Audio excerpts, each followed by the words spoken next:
Bem-vindos, amigas e amigos do canal História do Brasil como você nunca viu. Sempre uma grande alegria estar com vocês todos aqui. Hoje na igreja de Nossa Senhora do Carmo da Lapa, a antiga, na colônia, Nossa Senhora da Lapa do Desterro, né? Então lá a gente vê tanto Nossa Senhora do Carmo quanto Nossa Senhora do Desterro, né? No altar-mor. Por que isso? Porque aqui é uma igreja colonial que tem projeto Engenheiro Alpoim, não é? Isso da primeira para a segunda metade do século XVIII, não é? Uma igreja muito imponente, que não era, contudo, a sede dos Carmelitas, no Rio de Janeiro, capital do Principado do Brasil, do vice-reino, não é? Na verdade, os Carmelitas estavam lá naquilo que a gente chama de Praça 15, como todos nós sabemos, com a vinda da família real em 1807 e 1808, a rainha Dona Maria necessita ocupar o convento dos Carmelitas e eles são desalojados e têm de vir para esta igreja morar. Aliás, eles moram aqui até hoje. E esta, portanto, é a igreja sede dos Carmelitas no Rio de Janeiro. Mas o que nos traz aqui, além dessa beleza maravilhosa, não é? De uma igreja que a quem se atribui esse retábulo em prataria aqui, não é? O próprio mestre Valentim, também o camarim, né? Os camarins para a realeza lá em cima, assistir a Santa Missa ao mestre Valentim, não é? Então, em tese, ele esteve aqui trabalhando também nesta igreja. O que nos traz aqui é, sem sombra de dúvidas, o túmulo de Dom Frei Pedro de Santa Mariana e Souza, nosso queridíssimo, venerável Dom Frei Pedro de Santa Mariana e Souza, que foi preceptor do imperador Dom Pedro II do Brasil e que chegou a ser padre mestre até tanto de Dom Pedro, as irmãs dele, as princesas, não é? E que chegou e alcançou as princesas filhas de Dom Pedro II, não é? Uma coisa muito bonita, como aliás com outros mestres de Dom Pedro, como Marquês de Sapucaí, também foi do pai e foi das filhas. Dom Frei Pedro de Santa Mariana e Souza jaz aqui como frade carmelita que ele era, não é? Nasceu lá na virada, não é? Do 18 para o 19, 1799, em Recife. A sua lápide tumular maravilhosa está aqui na igreja e ela conta em latim, ela contém uma nanobiografia de Dom Frei Pedro aqui para nós lermos. Eu estava lendo aqui com o irmão Anderson, não é? Que está gravando comigo, está fazendo essa gentileza. E Dom Frei Pedro, então, nasce no Recife, não é? Desde jovem já se vê que ele e o irmão vão ter vocação para a vida religiosa, se encaminham para os carmelitas, não é? E o irmão será bispo em São Luís do Maranhão, Dom Carlos de São José e Souza, e ele fará os seus votos professos nos carmelitas, muito novinho, ele entrou 12 para 13, depois com 14, acho que com 16 já faz votos, e ele é de uma leva de sacerdotes intelectuais da história do Brasil, muito pouco conhecido, né? Que tem a ver com Dom Frei Mariano da Conceição Veloso e Dom José Joaquim de Azeredo Coutinho, de quem eu já falei no canal aqui com vocês, que são esses bispos intelectuais da história de Portugal e da história do Brasil, que quiseram formar um clero muito mais intelectualizado, um clero muito mais preparado para os altos ofícios a que estariam designados, né? Dom Frei Pedro, não é? Aqui ele jaz, não é? Nesse túmulo.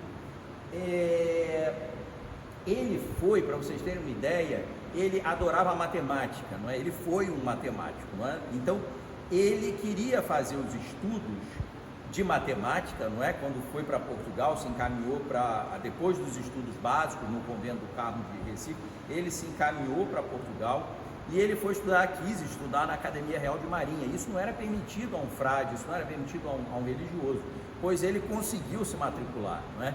Então ele se matriculou lá, não somente ele se formou, se graduou também como matemático e físico do seu tempo, como na verdade ele passou a ser, com a vinda da corte ao Brasil, quer dizer, ele volta para o Brasil, né?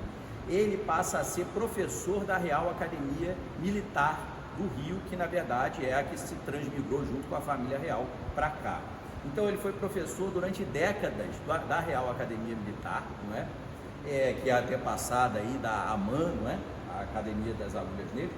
Então Dom Frei Pedro ensinou para Dom Pedro II, ensinou para as princesas latim, não é? Geometria, física, matemática, Dom Frei Pedro de Santa Mariana e Souza, ele aqui, como eu disse, conta um pouco da sua vida, não é? Ele vai ser sagrado bispo, não é? Bispo titular, como a gente falava, de Crisópolis, na Arábia, não é? Isso feito pelo Papa Gregório em Roma, não é? E Dom Frei Pedro vai ter na tutoria, não é? Do Marquês de Itanhaém em relação a Dom Pedro II, ele será de fato designado pelo Marquês de Itanhaém como padre-mestre, como preceptor também do próprio menino, do próprio jovem imperador. O imperador Dom Pedro II e a família imperial brasileira nutriam por Dom Frei Pedro de Santa Mariana um amor incondicional, porque ele morava com eles no Paço de São Cristóvão, não é? Então, Dom Frei Pedro foi uma figura central para a família imperial, assim como a Condessa de Belmonte também tinha sido a mãe de criação de Dom Pedro II, não é? E ele, aqui se fala disso, no final se fala das exéquias. Vocês sabem que o imperador Dom Pedro II veio para cá, não é? Então aqui está escrito: cuius exéquios ex postremo ipsius votum in cenobitica deponendas de Petrus secundum Dei gracia constitucional imperator et perpetuo Brasília defensor. Eu não vou falar em latim porque também eu não falo latim. Mas o que a gente vê é que a gente sabe que o imperador Dom Pedro II veio aqui enterrar o seu padre-mestre, o seu preceptor, carregou uma das alças do caixão de Dom Frei Pedro para que ela fosse depositada aqui neste túmulo. Isso tudo ocorreu em 1864, não é? Dom Frei Pedro viveu muito, porque para a época era considerado muito idoso, não é? E uma coisa muito interessante que está no nosso livro Alegria e Tristeza, é que no dia 23 de dezembro, aliás, 23 ou 25, eu tenho essa dúvida, quer dizer, a data já próxima do Natal, Dom Frei Pedro celebrou o crisma das princesas, a princesa imperial Dona Isabel, herdeira, futura imperatriz, e a princesa Dona Leopoldina Teresa. E nessa ocasião, a imperatriz Dona Teresa Cristina conta que Dom Pedro II tirou uma foto de Dom Frei Pedro celebrando o crisma das princesas no Paço de São Cristóvão. Essa foto, evidentemente, se perdeu. A família imperial brasileira, os descendentes da família, desconhecem o paradeiro desse retrato fotográfico, mas o que é curioso é nós temos o registro de que o imperador fotografou essa cena, não é, do crisma das princesas Dona Isabel e Dona Leopoldina, neste dia logo já perto do Natal de 1863.